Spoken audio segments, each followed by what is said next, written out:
What's going on, guys? This is Rob, and just in time for Halloween, we are back with Dark X-Men. These are like the demonic X-Men. So, picking up off the last video, which again, as always, there'll be a link to the Fall of X playlist at the end of this that you can click on to get caught up.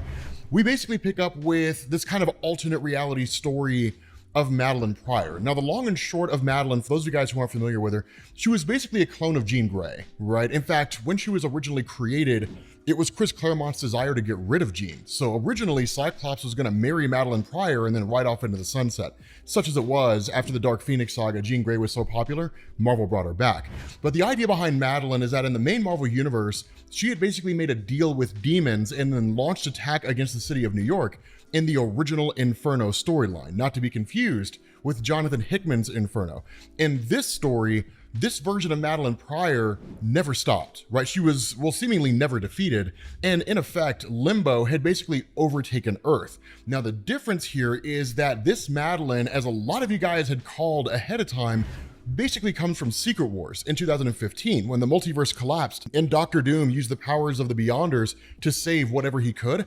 This world was one of the universes that was saved. And so this version of Madelyne Pryor rules Limbo with an iron fist, but she is very dark and very, very twisted. Any human element of her that used to be a part of her is basically gone. She's a full-on demon at this point. This version of Nightcrawler is much the same way. And that's one of the big differences between that alternate reality version of Madelyne and the one that we normally see, is that this dark, twisted version of Madelyne is very deep into black magic, right? She is exceedingly evil.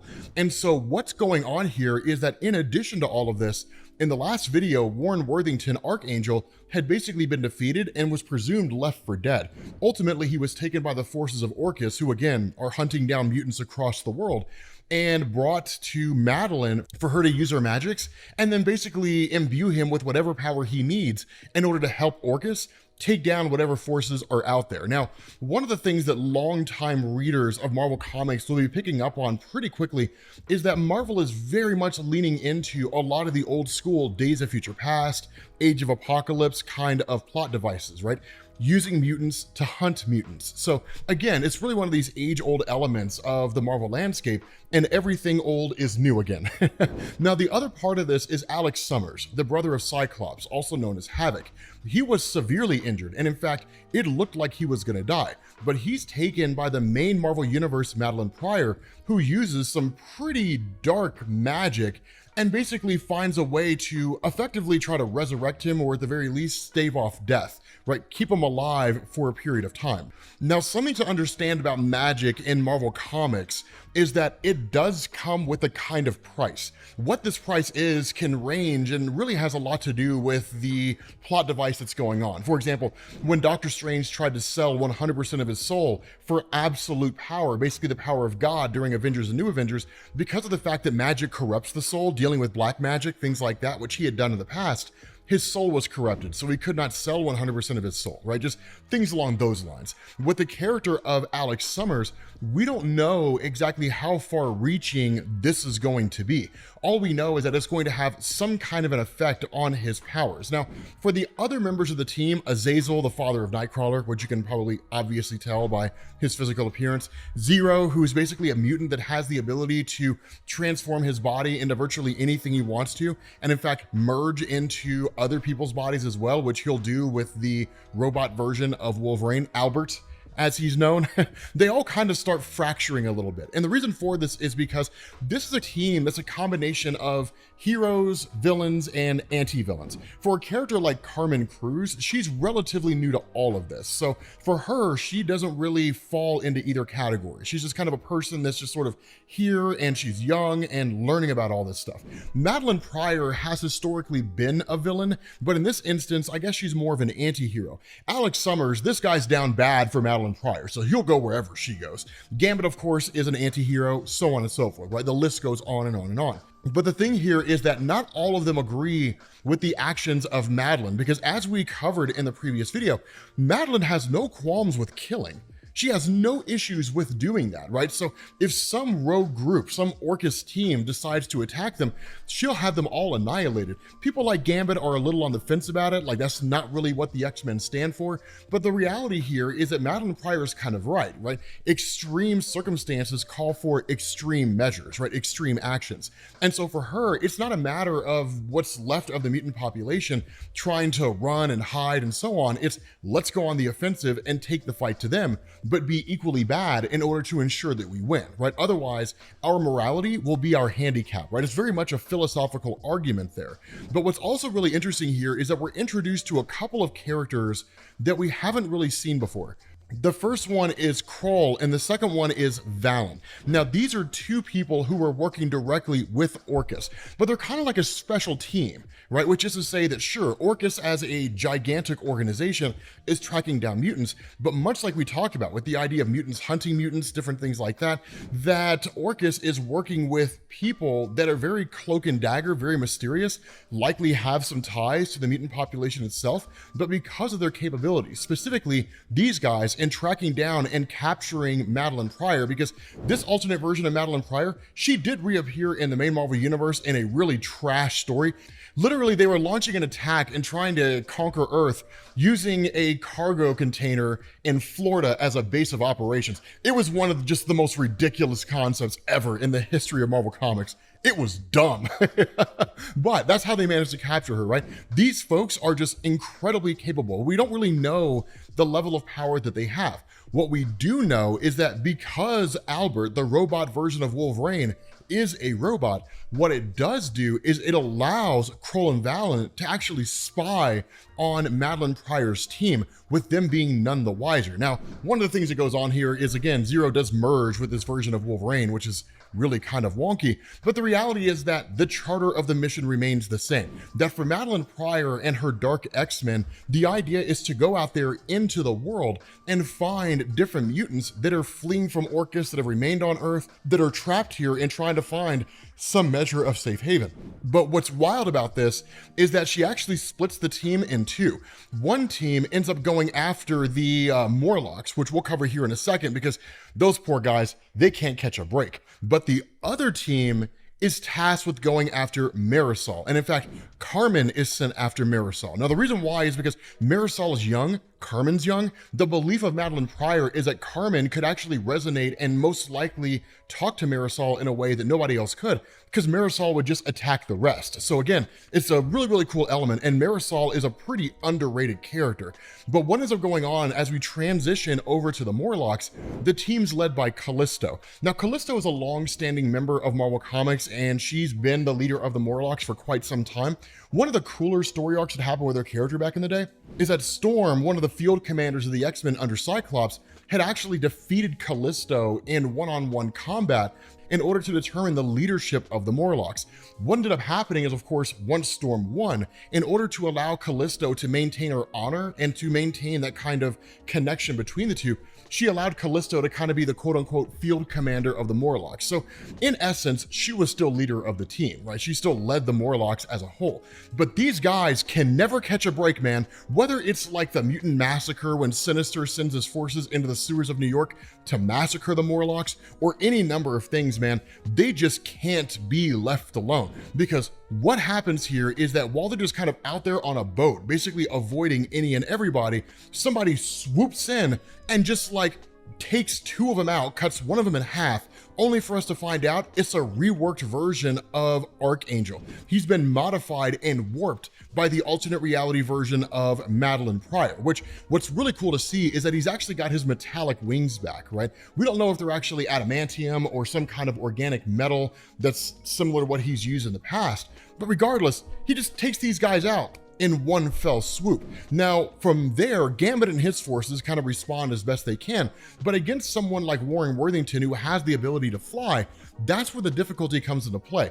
Under normal circumstances, Warren Worthington isn't really anybody that matters when it comes to power. He is exceedingly rich, And it's because of that amount of money that he had that when you looked at things like the original X Factor, he was able to bankroll the team. But outside of that, man, the guy has like some angel wings and he can fly. Rahoo, right? I mean, it's by no standard of measurement, anything that makes him fantastic.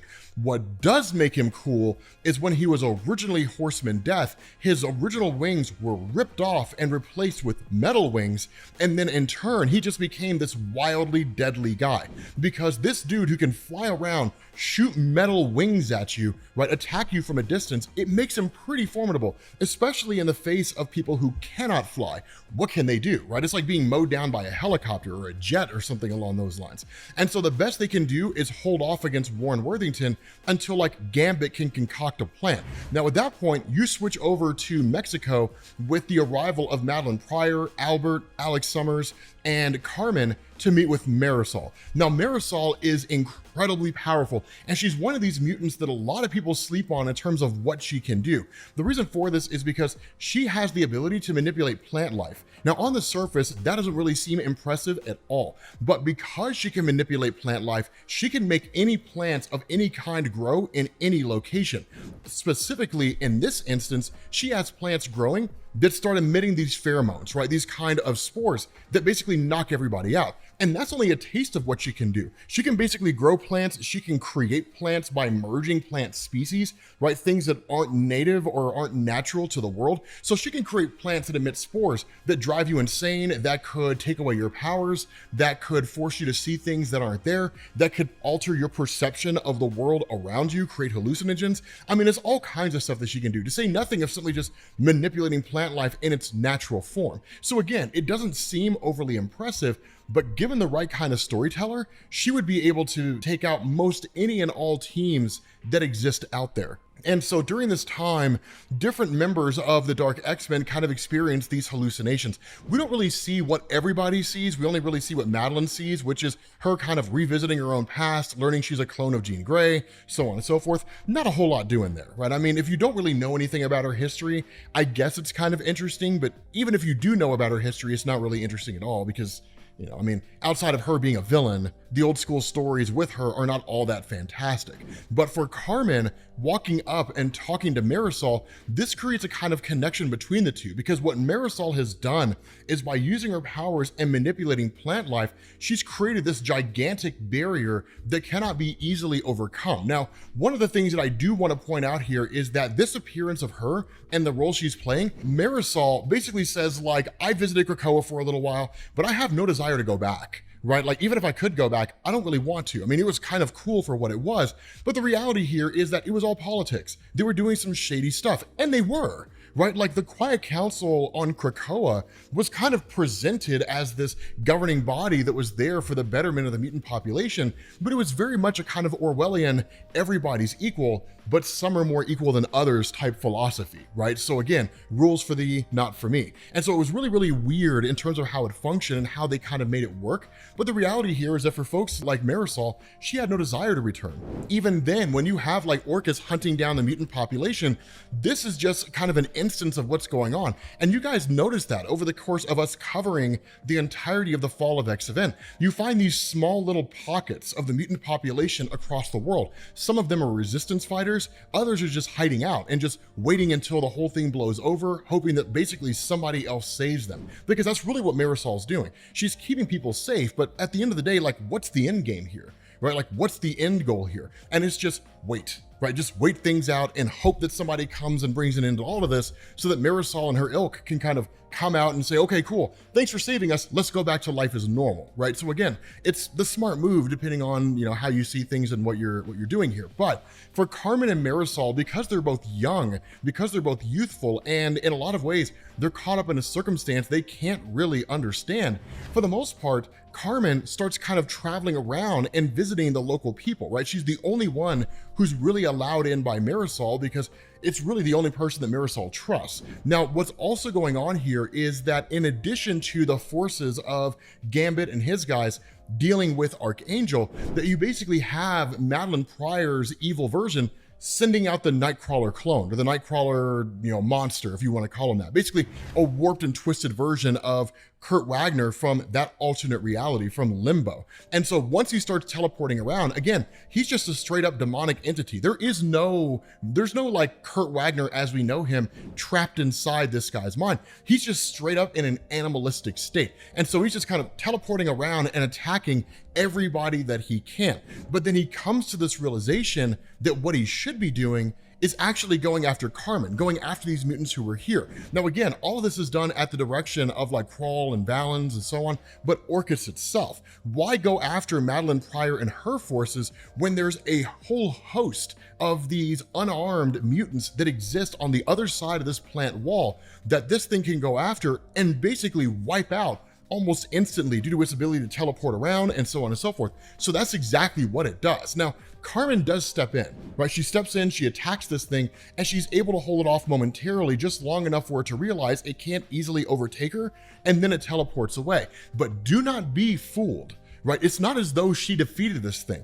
It was a reconnaissance mission. Kill what you can, where you can, but it was a recon mission that by getting there, teleporting around and seeing what all's going on, one, it ends up gaining valuable information on what Madelyne Pryor's team is capable of, and two, now it knows the location of a safe harbor. Because what Marisol does is in response to this, she says, get your team and leave, get out of here, right? Because they didn't know we were here before. Now they do, which means we're gonna have to pack up and we're gonna have to leave, or we're gonna have to fortify our defenses. But you've just made us a target, right? Your team that's out there to quote unquote save people is doing nothing but just revealing other people's locations to Orchis, whether you intend to or not. And so the response of Madelyne is, fine, right? If you don't want my help, then I won't give you my help, right? There are others, quote unquote, more deserving. But that's the nature of Madelyne, is because she spends too much time focusing on the fact that she thinks she's right and never accepts the possibility that she might be wrong, right? It's one of the big failings of her character over the years in Marvel. Now, she's written to be that way, right? It's her arrogance and so on and so forth. But what ends up happening is that the response of Orchis is to say, okay, fine, and I don't know exactly how I feel about this. If this is the route that we're going to take, right? If what we have to do is find a way to take out Madelyne Pryor and then her team will be easy pickings, then let's go after somebody that she's close to, perhaps the only person that she actually cares about out there. They end up going to track down Ben Reilly. And the question has to be asked, what happens when this happens? Because remember, Ben Reilly is a clone of Spider-Man. He has all the powers of Spider-Man. So the question to ask is, if a version of Spider-Man starts working with Orchis or becomes a target of Orchis and ends up going after Madelyne Pryor, what happens, right? What happens with all of this? Presumably, it'd be an answer to the question, what if Spider-Man were hunting the X-Men? It's pretty dope. But with that being said, guys, we're gonna bring this to an end. As always, make sure you click this link to the Fall of X playlist if you need to get caught up, and I will catch you all later. Peace.